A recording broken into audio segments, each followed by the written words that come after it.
이 책이고, 그래서 요거를 잠깐만 제가 한번 봐볼게요. 거기 보면은 다른 것들은 잘 나중에 해서 읽어보시고, 거기 주장 부분 있잖아요. 주장 부분.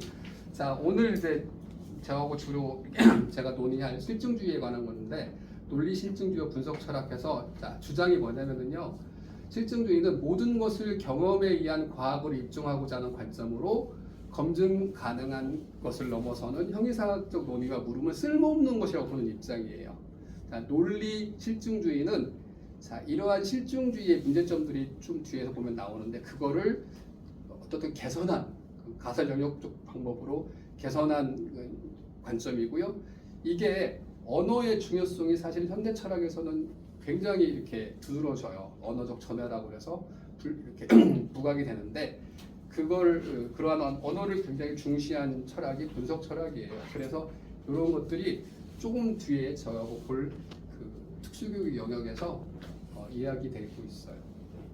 그 다음에 이제 신실용주의인데, 이거는 보면 사물의 궁극적인 본질이나 영원 불변한 진리는 없으며 진리의 기준은 유용성과 가치 또는 성공이라고 보는 상대주의적 관점이에요. 그래서 사실은 이제 그 실용주의 관점이, 신실용주의 실용주의 관점이 특수교육에서 가장 큰 영향력을 미치고 있어요. 현재 물론 이제 교육 방법에서는 그 실증주의적 관점이 더 미치겠지만, 실질적으로는 신실용주의나 실용주의 관점이 특수교육 철학에서는 굉장히 큰 영향력을 미치고 있고요.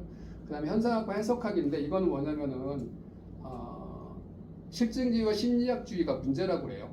그래서 소박실제론, 그러니까 소박실제론을 뒤에서 얘기할 건데, 이게 무슨 얘기냐면, 아까 제가 그랬잖아요. 그 실제론에 대한 이해가 되게 필요하다고. 여기 보면은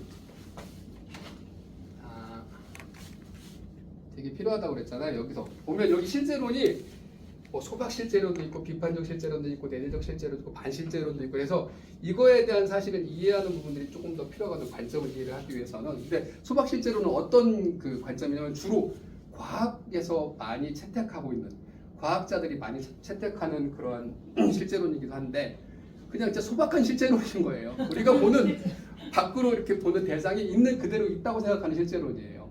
그래서 우리가 보는 정말로 저거는 나무면 나무, 저 색깔은 저런 색깔이고 이게 그대로 있다. 그래서 이거에 대한 탐구를 하는 게, 그리고 이거에 대한 본질을 밝혀내는 게 필요하다라고 생각하는 게 소박실제론이에요. 근데 사실은 생각을 해보면 그렇잖아요. 우리가 세상을 보는 방식하고 박쥐가 세상을 보는 방식은 다르잖아요. 그렇죠? 우리는 시각을 통해서 보잖아요. 어떻든 빛의 반사를 보고 그걸 느끼고 하지만, 박쥐는 그렇지 않잖아. 사실은 음파를 내보내서 박쥐가 느끼는 세상은 다를 거라고.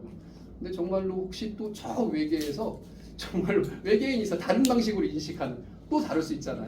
그래서 하여튼 그런 거기에 그래서 비판을 받아요. 사실은 소박실제론이. 그래서 이 현상학은 소박실제론이 문제가 있다고 생각해요. 과학주의가. 그래서 보통은 지금 혹시 대학원 다니는 선생님 있으세요? 대학원? 대학원들은 안 다니세요? 대학원 가면 연구 방법으로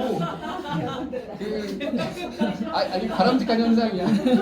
바람직한 현상인데 아니야. 바람직한 현상인데, 이게 뭐냐면 현상학적 방법을 가지고 연구 방법을 되게 많이 써요. 보통은 이제 우리가 실증주의 방식으로 양적 연구를 하는데, 그게 아니고 질적 연구를 사실을 하게 되면 현상학적 방법을 많이 써요. 현상학 해석학 방법을. 그래서 여쭤봤던 거. 그래서 그 기본이 되는 관점이에요.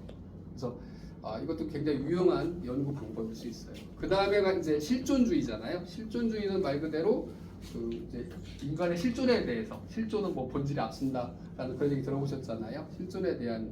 그다음에 구성주의는 사실은 이게 지식이 무엇이고 어떻게 구성되는지에 대한 인식론적 관점이에요. 인식론적 관점인데, 구성주의에 대한 이야기는 사실 좀 뒤에 가서 더 얘기를 할 필요가 있는데, 왜냐하면 우리 현재 특수교육 쪽에서는 굉장히 많은 영향력을 미치고 있긴 한데 다양한 의미로 쓰여요. 그래서 구성주의고요. 그 다음에 이제 두면 후기구조주의는 구조가 선행하고 인간이 그 구조 안에서 존재하며 인간의 주체성은 구조의 효과에 불과하다는 관점이다. 처음 들어서는 뭘 얘기인지 모르겠고 그렇잖아요. 무슨 얘기냐면, 사실은 이렇게 주체적인 인간이 세상을 바라보는 게 관점이 아니고, 세상에는 인간의 주체가 바라보는 관점이 있기 전에 구조가 있었다는 거예요. 언어적인 구조, 사회적인 구조가 있었고 거기에 대한 효과로 인간이 인식하는 관점이지 그게 우선이라고 생각하는 게 구조주의 관점이에요. 그래서 근데 나중에 후기 구조주의는 이런 구조마저도 의미가 없다, 다원적이다, 여러 가지 한 가지 구조가 있는 건 아니다. 그래서 그 구조마저도 부정하는 게 후기 구조주의고요. 이게 되게 후기 구조주의예요. 그다음에 역사적 인물론하고 비판 이론은 역사적 인물론은 막시즘, 네오 막시즘을 말하는 거고. 비판 이론은 이제 역사적 유물론이 나중에는 어떻든 이제 문제가 좀 있으니까 사실 역사적 유물론은 이제 하부 구조를 중심으로 그러니까 경제 하부 구조를 중심으로 논의를 하잖아요. 근데 그게 아니고 지내서 보니까 아니 상부 구조, 뭐 문화나 정치나 이런 것들도 더 의미가 있다라고 얘기하는 게 비판 이론이에요. 보통 68혁명 이후에 비판 이론들이 되게 많이 나오는데 발전을 하는데 아무튼 그런 이론이에요. 그래서 보면은 이런 이제 관점이라는 것들을 좀 이해를 하실 필요가 있고요. 이런 관점을 가지고 특수교육 연구들이 밑에 보시면은 쭉 나오잖아요. 그런 연구들이 이루어졌어요.